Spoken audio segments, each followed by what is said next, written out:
নমস্কার সবাইকে, চলে এসেছি নতুন আরেকটি ভিডিও নিয়ে। আজকের ব্লগে আমরা চলেছি এক পবিত্র স্থানে, মায়াপুর। সকালেই ঘুম থেকে উঠে আমি আর আমার বর রেডি হয়ে বেরিয়ে পড়লাম স্কুটিতে। রাস্তার দুধারের এই সবুজ পরিবেশ দেখতে দেখতে পৌঁছে গেলাম মায়াপুর।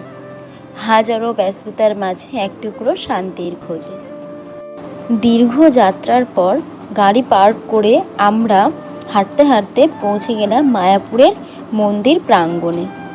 এখানে এলে এক অদ্ভুত শান্তি অনুভব করা যায়। তারপর সামনেই চোখে পড়ল ঐতিহ্যবাহী গরুর গাড়ি। সত্যি মনে হচ্ছে যেন অন্য এক জগতে এসে পড়েছি। রাস্তার পাশে দেখতে পেলাম নানা রকম দোকান, আর সেই দোকানগুলিতে পাওয়া যাচ্ছিল গুপি ড্রেস।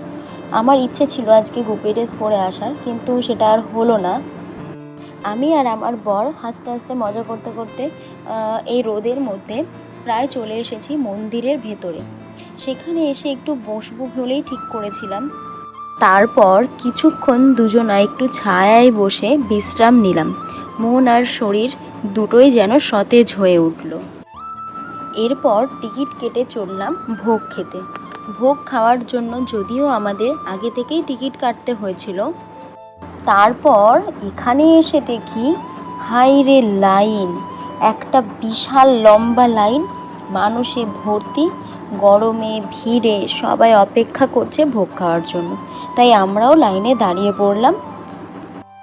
এখানে দেখি এক অদ্ভুত রকমভাবে লাইনটা করা রয়েছে, মানে কোনো ঠেলাঠেলি কিচ্ছু হবে না। শান্তভাবে সবাই যার যার জায়গায় এসে বসতে পারবে ভেতরে। অবশেষে লাইন শেষ করে আমরা বসলাম ভোগ খেতে। আর তোমরা দেখো আমার বরের মুখটা, গরমে একদম ঘেমে গেছে বেচারা। একে একে পাতা গ্লাস সবই পেয়ে গেলাম। মাঝে আমাদের কাণ্ডটা দেখো, অমনি যেই বললাম ভিডিও করো, দেখি হ্যাঁ সত্যিই ভিডিও করছে আমাদের। তারপর আবার ফিরে আসি ভোগ খাওয়াতে। যখন সেই ভোগ আমাদের হাতে এলো, আহ, এক থালায় কত কিছু, খিচুড়ি, ভাত, ডাল, সবজি, প্রতিটি পদ যেন এক একটা আশীর্বাদ। গরম গরম প্রসাদ খেয়ে মনটা আরও ভরে গেল। প্রসাদ খেয়ে বেরিয়ে আসার পর আমাদের এখন একটাই কাজ, আর সেটা হচ্ছে মন্দিরে প্রবেশের আগে ফোন আর জুতো রেখে যেতে হবে। তাই লম্বা লাইনে দাঁড়িয়ে নির্ধারিত জায়গায় আমাদের ফোনগুলো এবং জুতো জমা রেখে দিলাম। তারপর শুরু হলো মন্দির দর্শন। চোখে পড়ল কত রকমের ভগবানের ছবি, বিগ্রহ আর পবিত্র জিনিসপত্রের দোকান। যেহেতু এখানে ফোন নিয়ে ভেতরে যাওয়ার অনুমতি নেই, তাই ভেতরের কোনো রকম ফটো বা ভিডিও দেখাতে পারলাম না। তাই তোমাদের বাইরে থেকেই মন্দিরটির কিছুটা ভিডিও শেয়ার করলাম। আমরা প্রায় এখানকার সকল মন্দিরই দর্শন করেছি। তারপর আমরা এখান থেকে ঢুকেছিলাম এই থিয়েটারটাতে, যেখানটাতে প্রায় 30-40 মিনিটের একটা শো হয়। তো সেটা দেখে আমরা বেরিয়ে পড়েছিলাম বাইরে। এটার ভেতরে কোনো রকম ভিডিও করা অ্যালাউ ছিল না, তাই আর দেখাতে পারিনি যে এটার ভেতরে কী চলছিল। তো আমাদের নিজেদের একটু ভিডিও করেছি। তারপরে শোটা শেষ হওয়াতে এখান থেকে বেরিয়ে পড়লাম বাইরে। তারপর ওখান থেকে বেরিয়ে বাইরে এসে দেখছি একটা পাত্রে সুন্দর শাপলা লাগানো রয়েছে, তো সেটার একটু ভিডিও করেছি। মন্দিরের ভেতরেই রয়েছে প্রচুর দোকান।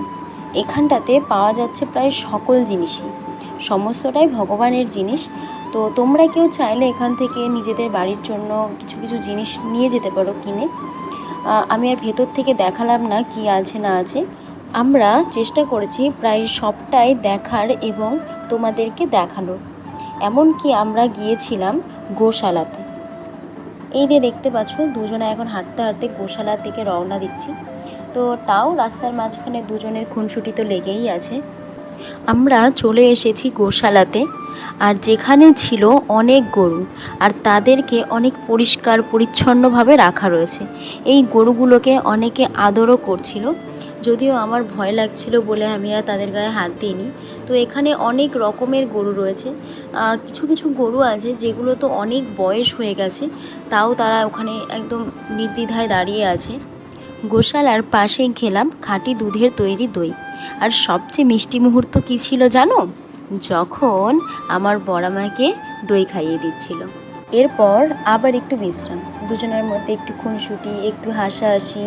তোমরা কি শুনতে চাও আমাদের মধ্যে কী রকম মজার কথা হয়? শোনো তাহলে। কিছুই বলে না, চুপ করে বসে আছে।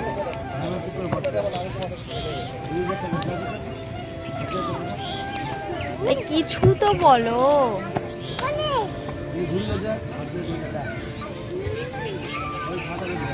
দেখলে তো আমাদের খুনসুটি আর আমার বরের রিয়াকশানটা।